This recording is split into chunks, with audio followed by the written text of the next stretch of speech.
Most people think bankruptcies are impossible to remove from a credit report. And that usually goes hand in hand with my score is ruined forever.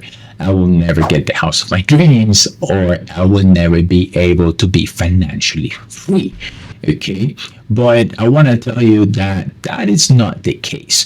Okay, if you know how to use factual disputes and the right consumer laws, you can legally challenge and delete bankruptcies from a credit report without breaking any rules. All right. And if you're new here, hi, my name is Danny, and I am the owner of Scoreproof Financial, which is a credit repair and management company that will help consumers just like you and myself be able to reach financial freedom by fixing their credits, by finding smart ways to get out of debt, and obviously take back control of everything.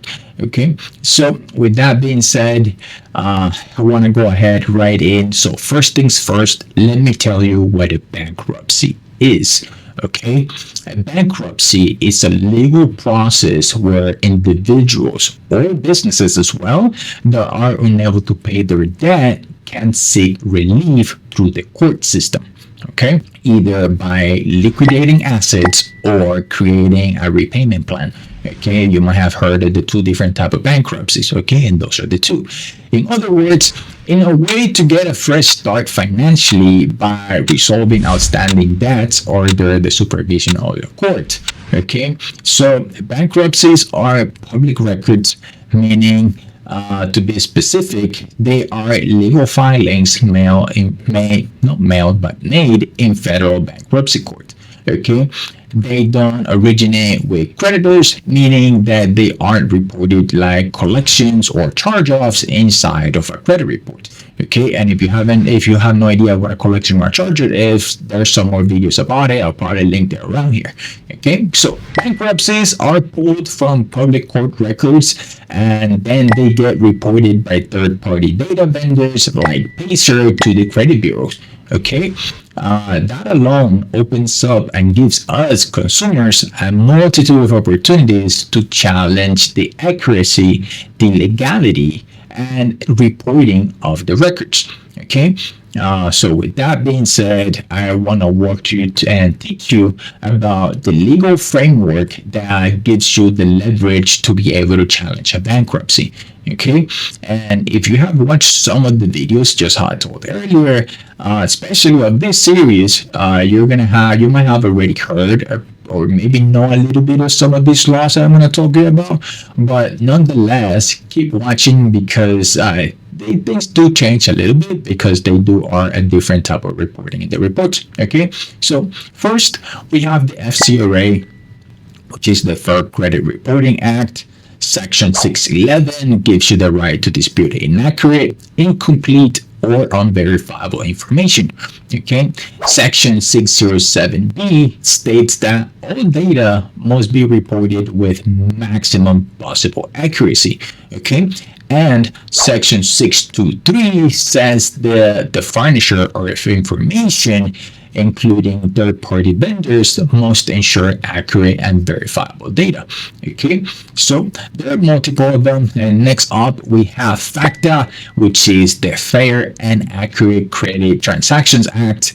And the act gives us consumers the right to clear and accurate credit files and the ability to challenge errors in public records reporting.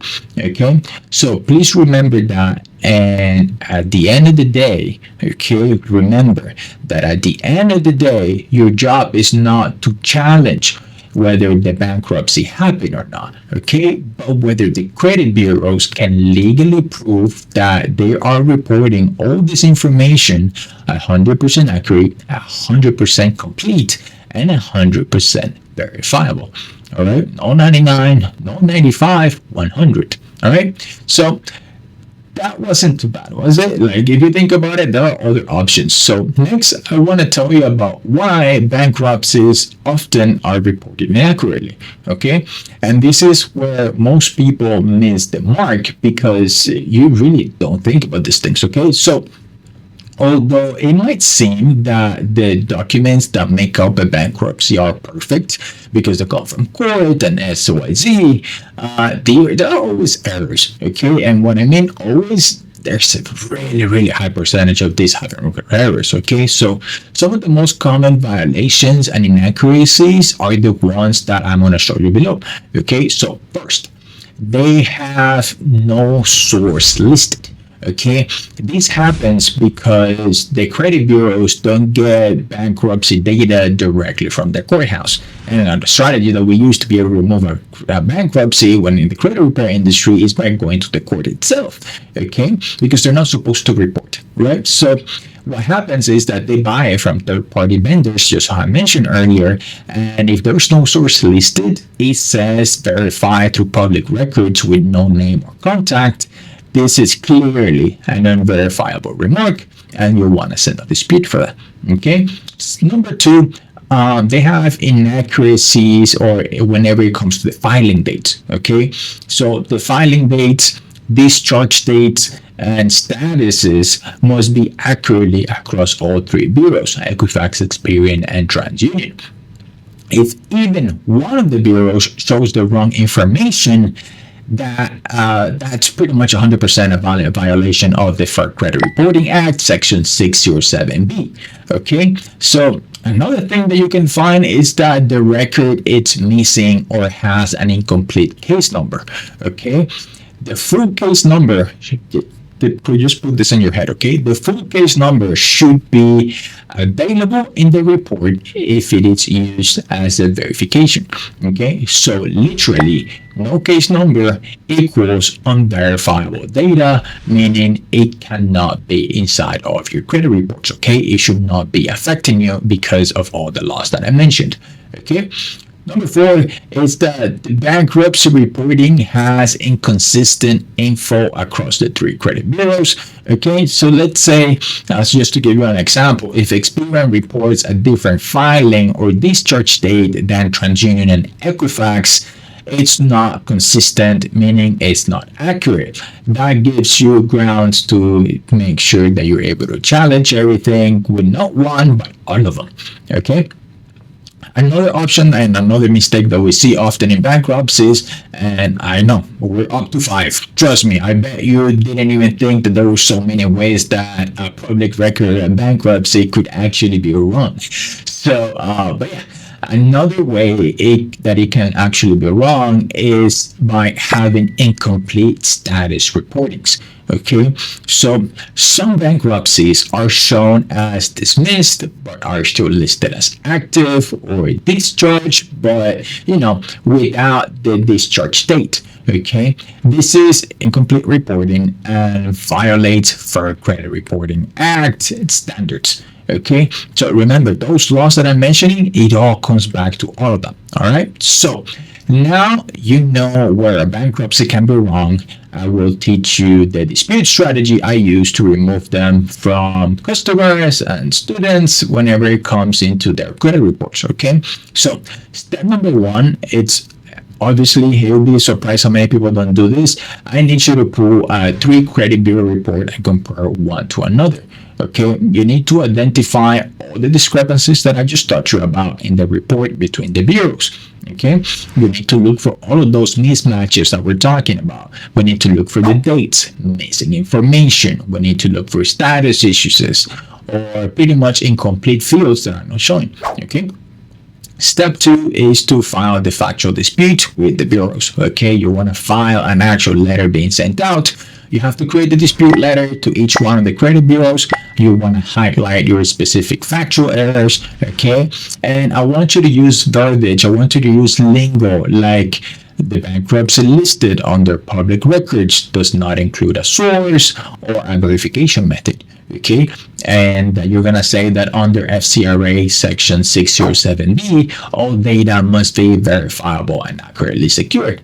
Okay, or not secured but sourced. Okay, so you can also say that the discharge date reported on this record is inconsistent or incorrect with the other credit bureau reports. and that this is a violation of the FCRA, the Fair Credit Reporting Act requirements for maximum possible accuracy. Or you can say something that no case number is listed. Okay, I need you to verify the source of this data or remove it from my credit report immediately. Okay, so just so you have a little bit of an idea of how that letter should look like. Okay. And I don't need you, please don't forget to use what you have in this specific report. You can just copy and paste one of the examples, okay? I need you to use whatever is inside of your reports. That's what makes it a factual dispute, okay? Step number 3 is the easiest one, probably the easiest one of them all. And I need you to mail all the disputes and include proof of the discrepancies if they're available. Okay, take a picture of the credit report, attach it to the letter, and it should help you quite a bit. Okay, then you're gonna send to each bureau individually, clearly showing and referencing the public records lines items. Okay, and last but not least, you have to be on the lookout for responses. Okay, take a look, just make sure that you're appending to your mail so you see any type of responses, because bureaus have 30 days to respond under the FCRA section 611. Okay, if they verify without naming a source or the report remains inaccurate, that becomes ground for you to be able to escalate it. Okay, and here what escalation means. Okay, whenever the dispute, they do come handy, because if the bureau responds with verified but do not provide the actual source, or if they fail to correct errors you pointed out, here's what you need to do next. Okay, you can file a complaint with the CFPB, which you may or may not know this, but that's pretty much like the police to the credit bureaus. Okay, you want to complain that the bureau is reporting unverifiable or inconsistent public record data, and then you can include the screenshots or copies of the reports showing the discrepancy.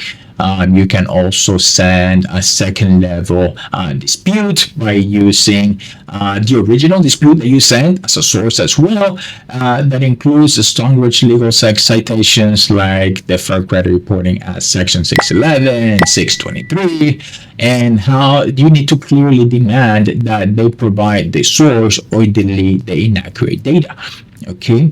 Another thing that you can do to escalate is that you can include a statement of inaccuracy. If you want to say that under the Fair Credit Reporting Act, you are allowed to include a consumer statement with your report if a dispute is unresolved. Okay. So now this is not going to remove the item sometimes, but it can become a strategic pressure that it will actually start moving the escalation more and more. Okay. Another thing that you can do is that you can file a notice of intent to litigate. Okay. If you really want to go that route, if the record is clearly false or is unverifiable, you can notify the bureau of your intent to pursue legal action. Okay, because this often results in a deletion rather than them wanting to deal with the legal liability that involves with not following the laws that I mentioned above. Okay, so I know that was a lot, but stay with me because we're almost there. Okay, and honestly, before you click away, because all of those steps here, I'm going to tell you what not to do, okay, or what to avoid. So please don't click away, okay? I know it's been a lot, but let's be clear. Don't challenge a bankruptcy and just don't mind unless it actually isn't yours. Okay, don't go that hard. If it really is not yours, go all the way. But if you know that there are things that are there, then this is not about lying. This is not about playing a game or trying to trick the system. The strategy is about holding the credit bureaus accountable to the law. Okay, so if they can verify the data, they have been doing. If they're gonna do it properly, then this has to be reported. It has to be flawed. If it is, then they have to delete it. It's as simple as that. Okay, that's your leverage. All right. So now, as always, let's do a little recap of everything because again, it was a lot. But bankruptcies are public records, but that doesn't mean that they can be challenged and disputed. All right. So use the Fair Credit Reporting Act to demand maximum accuracy and full verifiability. And you also want to, challenge the consistencies missing the data of the missing data and the unverifiable reportings. Okay. You want to dispute with a specific, escalate whenever it's needed with documentation, and use the law as your framework. Okay. And once again, before you click away, just make sure I want to hear from you. I know it was a lot of information. So just ask me any type of questions away. What's your biggest frustration or confusion about your credit? Make sure to drop a comment below and I'll try to answer, and I'll personally try to do it. Of course, it is a new series, so I'll be on the lookout for comments to be able to help as many of you guys as possible, because the journey matters. Okay, that's literally what I do for a living. I help people. So this video has helped you. Give it a thumbs up, subscribe, and share it so it can find more people who need it. And with that being said, guys, thank you for watching. I'll catch you on the next video.